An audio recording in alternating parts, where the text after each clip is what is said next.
श्रीकाल दोस्तों, स्वागत है आप सबका मेरे YouTube चैनल स्वप्निल जंक्शन पर। और मैं आशा करता हूं कि आप सभी स्वस्थ और सुरक्षित होंगे।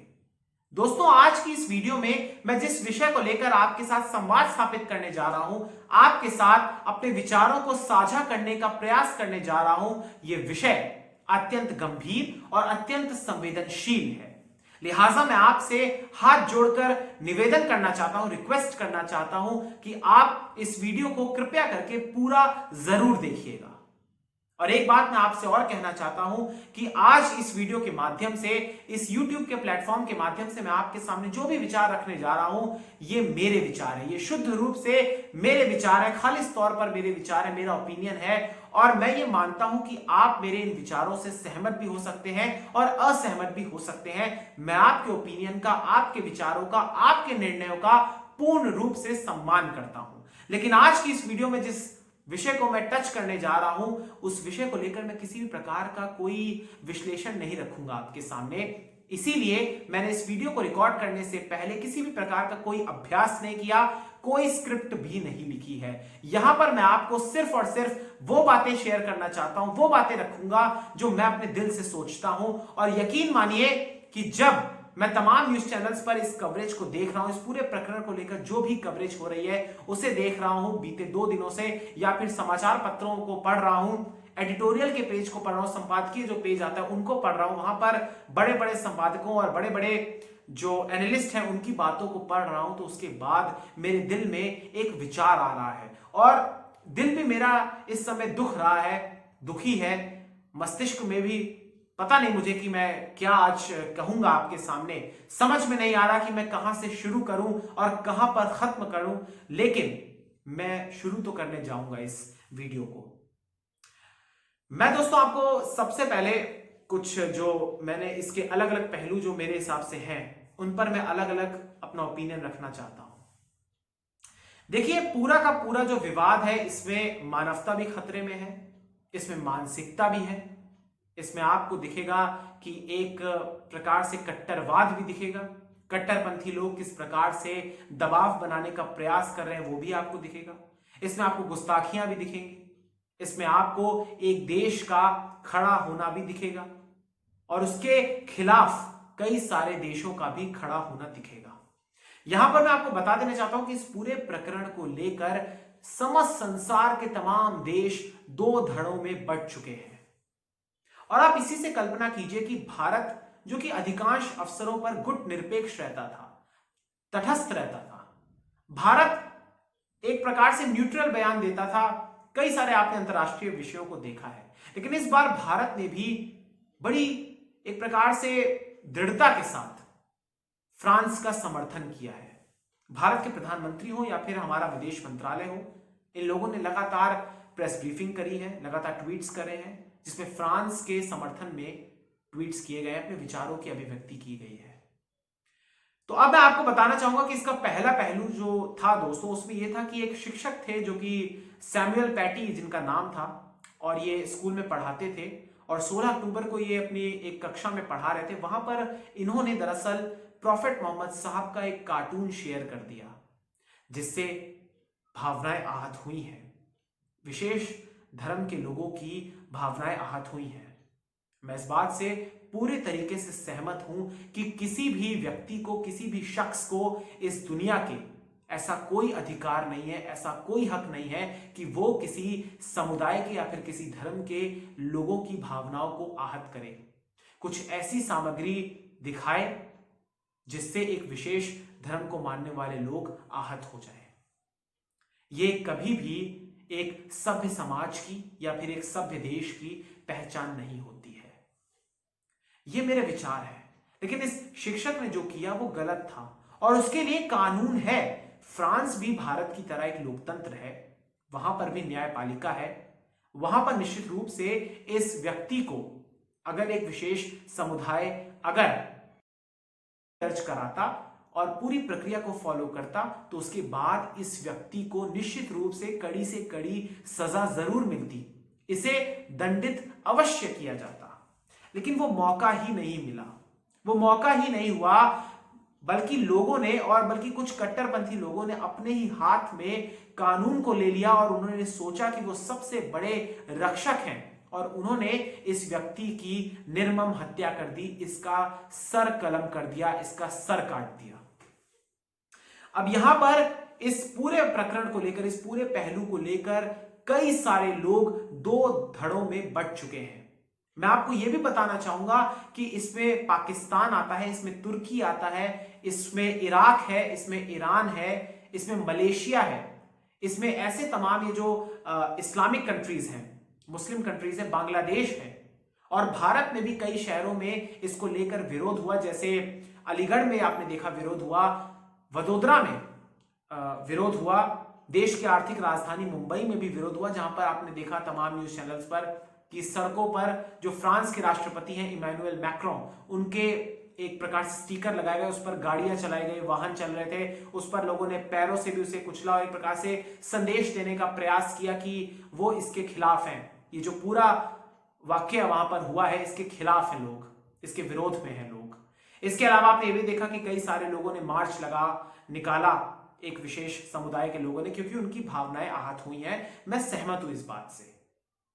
टीचर ने जो कुछ किया, सैमुअल पैटी नाम के उस शिक्षक ने जो कुछ भी किया वो गलत था, लेकिन उनके साथ जो हुआ, जो व्यक्ति ने, जिस व्यक्ति ने उनका सर कलम कर दिया, उनकी हत्या कर दी, वो उससे भी बड़ा अपराध था। और इस अपराध को लेकर कोई भी व्यक्ति या कोई भी शख्स या कोई भी देश या कोई भी ऐसा व्यक्ति जो प्रभावशाली है, जो समाज में अपना प्रभाव रखता है, जिसके विचारों को लोग सुनते हैं, अगर वो इस घटना का समर्थन करता है तो उससे बड़ा मानवता का दुश्मन कोई नहीं होगा मेरे लिहाज से।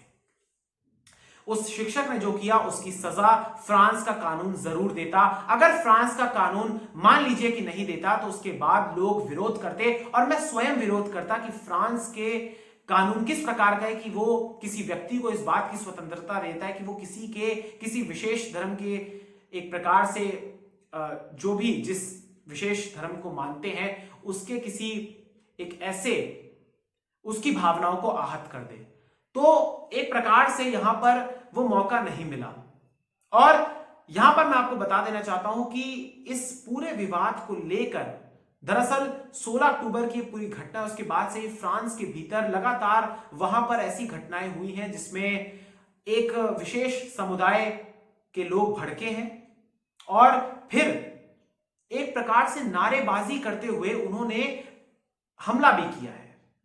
लिहाजा मैं आपको बताना चाहता हूं कि गुरुवार की एक घटना है जहां पर एक नीस नाम का शहर है फ्रांस में, वहां पर आप देखिए कि एक चर्च में एक व्यक्ति घुस जाता है और एक नारा लगाते हुए 3 लोगों की हत्या कर देता है चाकू मारकर, जिनमें से एक महिला भी है।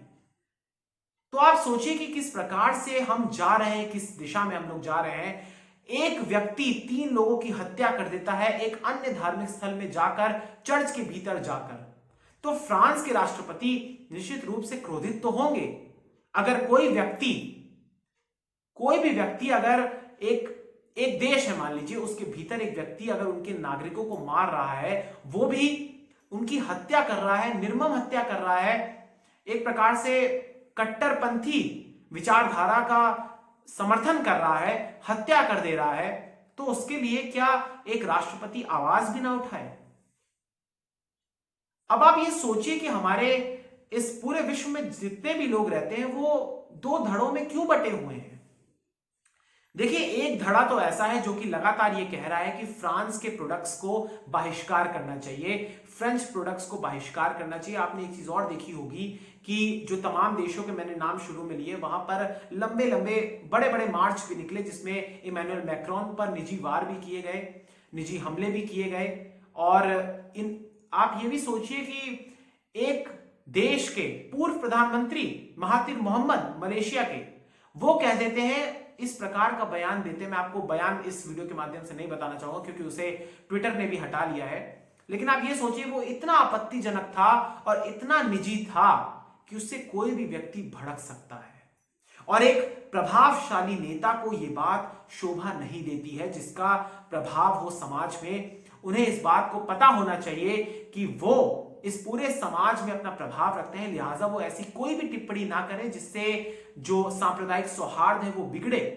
चाहे उनके देश का बिगड़े या फिर जिस देश को लेकर वो टिप्पणी कर रहे हैं उस देश का बिगड़े या फिर किसी और देश का बिगड़े।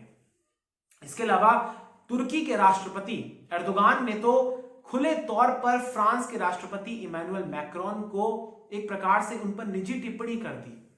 यह भी शोभा नहीं देता है। इसके अलावा पाकिस्तान हो या ईरान हो, इराक हो, बांग्लादेश हो, भारत में भी मैंने जिक्र किया आपको, कई सारे लोग विरोध कर रहे हैं। पाकिस्तान ने भी अपने उच्चायुक्त को, जो वहां पर राजदूत है, उनको वापस बुलाया। हालांकि एक बात मैं आपको बता देना चाहता हूं कि अभी पाकिस्तान का कोई उच्चायुक्त, कोई राजदूत, कोई एम्बेसडर दरअसल फ्रांस में बीते कुछ महीनों से है ही नहीं। तो पाकिस्तान के हमेशा की तरह बेतुके बयान देना जारी है, वो छोड़िए खैर। लेकिन मैं आपको ये बता देना चाहता हूं कि जिस प्रकार से घटना हुई उसके बाद आप सोचिए कि आज कौन से दिशा में हम लोग जा रहे हैं, हमारा विश्व जा रहा है। और दुखद पहलू यह है कि जो लोग समाज में आगे आने चाहिए, जिनका प्रभाव है, जो बड़े पद पर तैनात हैं, जो लोगों को समझा सकते हैं कि आपको भड़कना नहीं, आपको किसी भी प्रकार से धार्मिक उन्माद में नहीं पड़ना है, आपको शांतिप्रिय तरीके से रहना है, अमन चैन के साथ रहना है, वही लोग ऐसी घटना को एंडोर्स कर रहे हैं। एक बड़ी संख्या है उनमें, हमारे देश के भीतर भी हैं और बाहर। तो मैंने आपको राष्ट्राध्यक्षों के नाम गिनवा ही दिए जो लोग इस घटना का समर्थन कर रहे हैं। यह बहुत दुखद है।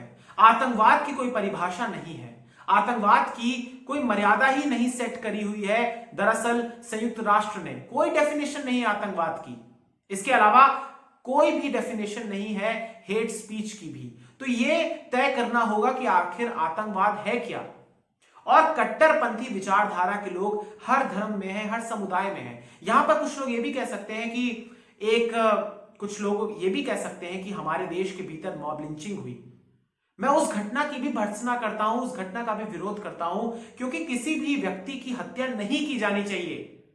धर्म के नाम पर किसी भी व्यक्ति की हत्या नहीं करनी चाहिए, बल्कि धर्म की व्याख्या सही प्रकार से लोगों के सामने की जानी चाहिए। और उन लोगों को भी ट्रेस करने की आवश्यकता है जो समाज में सांप्रदायिक सौहार्द को बिगाड़ते हैं। उन लोगों को ट्रेस करने की आवश्यकता है, उन लोगों से दूर रहने की आवश्यकता है, उन लोगों से सावधान होने की आवश्यकता है जो व्यक्ति इस प्रकार से उन्माद फैलाता है और इस प्रकार से किसी का ब्रेन वॉश कर देता है।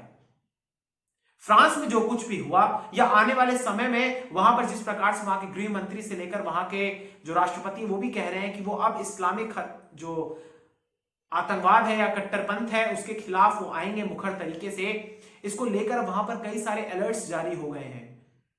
तो ये किस दिशा में हमारी दुनिया जा रही है?